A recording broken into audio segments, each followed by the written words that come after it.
Testemunhos para a Igreja, volume 5, capítulo 7. Condenadas à inveja e à crítica. Dói-me dizer que existem línguas desenfreadas entre os membros da Igreja. Há línguas falsas que se alimentam da maldade. Há línguas astutas que segredam. Há loquacidade, impertinente intrometimento, insinuações hábeis. Entre os amantes da tagarelice, alguns são movidos pela curiosidade, outros pela inveja, muitos pelo ódio contra aqueles por meio dos quais Deus falou para os reprovar. Todos esses elementos discordantes estão ativos. Alguns ocultam seus sentimentos reais, enquanto outros estão ansiosos por divulgar tudo que sabem ou mesmo suspeitam dos males alheios. Vi que o próprio espírito de perjúrio, capaz de transformar a verdade em falsidade, o bem em mal e em crime a inocência, está agora ativo. Satanás está exultante com a condição do professo povo de Deus. Enquanto muitos negligenciam sua própria salvação, vigiam ansiosamente por uma oportunidade para criticar e condenar os outros. Todos têm defeitos de caráter, e não é difícil descobrir alguma coisa que a inveja pode interpretar para seu mal. Ora, dizem esses juízes por iniciativa própria, temos fatos. Nós lhes faremos uma acusação da qual não poderão se livrar.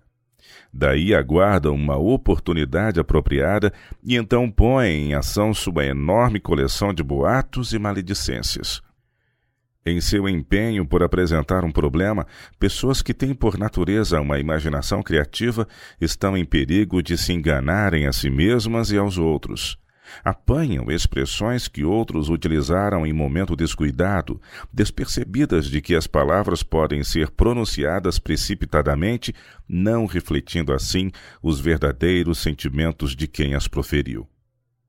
Mas essas observações não ponderadas, muitas vezes tão banais que não merecem atenção, são olhadas através da lente de Satanás, meditadas e repetidas, até que montículos de terra juntados pelas toupeiras se transformam em montanhas. Separados de Deus, os suspeitadores do mal tornam-se joguete da tentação. Mal sabem a força que têm os seus sentimentos, nem o efeito de suas palavras. Enquanto condenam os erros alheios, condescendem eles mesmos com erros muito maiores. A coerência é uma joia. Não existe, então, uma lei de bondade que deva ser observada? Foram os cristãos autorizados por Deus a criticarem-se e condenarem-se mutuamente? Será honroso ou mesmo honesto extorquir dos lábios de alguém à guisa de amizade segredos que lhe foram confiados e em seguida fazer reverter em seu prejuízo o conhecimento assim alcançado? Será caridade cristã apanhar todo boato que por aí flutue, desenterrar tudo que lance suspeita sobre o caráter de outro, e então ter prazer em empregar isso para prejudicar as pessoas? Satanás exulta quando pode difamar ou ferir um seguidor de Cristo. Ele é o acusador dos irmãos. Apocalipse capítulo 12, verso 10. Deverão os cristãos ajudá-lo em sua obra? Os olhos de Deus, que tudo veem, notam os defeitos de todos e a paixão dominante de cada qual. Contudo, têm paciência com os nossos erros e se compadecem de nossa fraqueza. Ele ordena ao seu povo que nutra o mesmo espírito de ternura e paciência. Os verdadeiros cristãos não exultarão em expor as faltas e deficiências de outros. Manterão distância da vileza e deformidade para fixar a mente naquilo que é atraente e amável. Para o cristão, todo ato de crítica e toda palavra de censura ou condenação são penosos. Sempre tem havido homens e mulheres que professam a verdade e, no entanto, não submetem a vida à sua influência santificadora. São pessoas infiéis que se enganam a si mesmas e encorajam-se no pecado. A incredulidade é vista em sua vida, em seu comportamento e no caráter, e esse mal terrível atua como uma gangrena. Se todos os cristãos professos usassem suas faculdades investigadoras para ver quais os males que neles mesmos carecem de correção, em vez de falar dos erros alheios, existiria na igreja hoje uma condição muito mais saudável. Há os que são honestos quando isso nada lhes custa, mas quando a astúcia dá melhores dividendos, esquecem-se da honestidade. A honestidade e a astúcia não atuam juntas na mesma mente. A seu tempo, ou a astúcia será expelida dominando então supremas a verdade e a honestidade, ou se a astúcia for nutrida, jazerá esquecida a honestidade. Jamais ambas se acham em harmonia, nada têm em comum. Uma é o profeta de Baal, a outra o verdadeiro profeta de Deus. Quando o Senhor juntar suas joias, os verdadeiros, os francos, os honestos, serão por ele contemplados com prazer. Anjos se acham empenhados em fazer coroas para eles, e sobre essas coroas adornadas de estrelas se refletirá com esplendor a luz que irradia do trono de Deus. Nossos irmãos dirigentes são muitas vezes molestados com a narração de questões na igreja, e eles mesmos frequentes vezes a elas se referem em seus sermões. Não deveriam encorajar os membros da igreja a queixarem-se uns dos outros, mas sim colocá-los como vigias de suas próprias ações.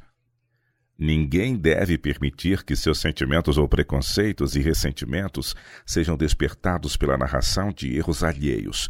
Todos devem esperar pacientemente até que tenham ouvido ambos os lados da questão e então só acreditar no que os fatos reais os levem a crer. Em todos os tempos, o procedimento seguro é não ouvir um relatório mau antes que a regra da Bíblia tenha sido executada estritamente. Isso se aplica a alguns que trabalharam artificiosamente para extorquir alguma coisa dos que nada suspeitam, sobre assuntos com que nada têm que ver e cujo conhecimento nenhum bem lhes faz. Por amor de sua salvação, meus irmãos, tenham em vista apenas a glória de Deus. Deixem fora de suas cogitações, tanto quanto possível, o próprio eu. Aproximando-nos do fim do tempo, examinem seus motivos à luz da eternidade. Tenham a convicção de que vocês devem ser despertados, pois estão se desviando das veredas antigas. Sua ciência, assim chamada, está solapando o alicerce do princípio cristão. Tem-me sido mostrado o procedimento que certamente vocês seguirão no caso de se desligarem de Deus. Não confiem em sua própria sabedoria. Digo-lhes que sua alma está em perigo iminente. Por amor de Cristo, esquadrinhem e vejam por que é que têm tão pouco amor às atividades religiosas. O Senhor está experimentando e provando seu povo. Vocês podem ser severos e críticos com seu próprio caráter defeituoso o quanto quiserem. Sejam, porém, bondosos, misericordiosos e corteses para com os outros. Indaguem todos os dias: sou absolutamente íntegro ou tenho coração falso? Supliquem ao Senhor que os salve de todo engano nesse ponto. Acham-se nisso envolvidos interesses eternos. Ao passo que tantos anseiam honras e ambicionam o ganho, busquem vocês, meus amados irmãos, ansiosamente a certeza do amor de Deus e clamem: quem me mostrará como tornar certas minha vocação e eleição? Satanás estuda cuidadosamente os pecados básicos dos homens, e a seguir começa seu trabalho de os seduzir e enlaçar. Estamos no mais grosso da tentação. Mas a vitória para nós se corajosamente travarmos as batalhas do Senhor. Todos estão em perigo. Mas se andarem humilde e devotamente, emergirão do processo de prova mais preciosos do que o ouro puro, sim, do que o ouro fino de Ofir. Se forem relapsos e negligenciarem a oração, serão como o sino que tine e o símbolo que soa. Alguns quase se têm perdido nas malhas do ceticismo. A esses eu diria: levantem seu espírito para além desse limite. Prendam-no em Deus. Quanto mais intimamente a fé e a santidade ligarem você ao Eterno, tanto mais clara e brilhante lhe parecerá a justiça de seu trato. Faça da vida eterna, o objeto de sua busca. Conheça o seu perigo. Se perder a confiança nos testemunhos, cairá das verdades da Bíblia. Tenho temido que muitos assumiriam uma atitude questionadora, duvidosa, e em minha aflição por sua salvação, quero adverti-lo. Quantos atenderão à advertência? de acordo com sua atitude atual para com os testemunhos, porventura no caso de lhes ser dado um testemunho contrário a seu pensar, corrigindo seus erros, você se sentirá na perfeita liberdade de aceitar ou rejeitar qualquer parte ou todo ele? Aquilo que menos inclinado se acha a receber pode ser justamente a parte mais necessária. Deus e Satanás jamais trabalham em parceria. Os testemunhos ou trazem a aprovação de Deus ou de Satanás. Uma árvore boa não pode produzir fruto mau, nem pode uma árvore má produzir bom fruto. Pelos seus frutos os conhecereis. Mateus capítulo 7, verso 20. Foi Deus quem o disse. Quem tremeu ante sua palavra?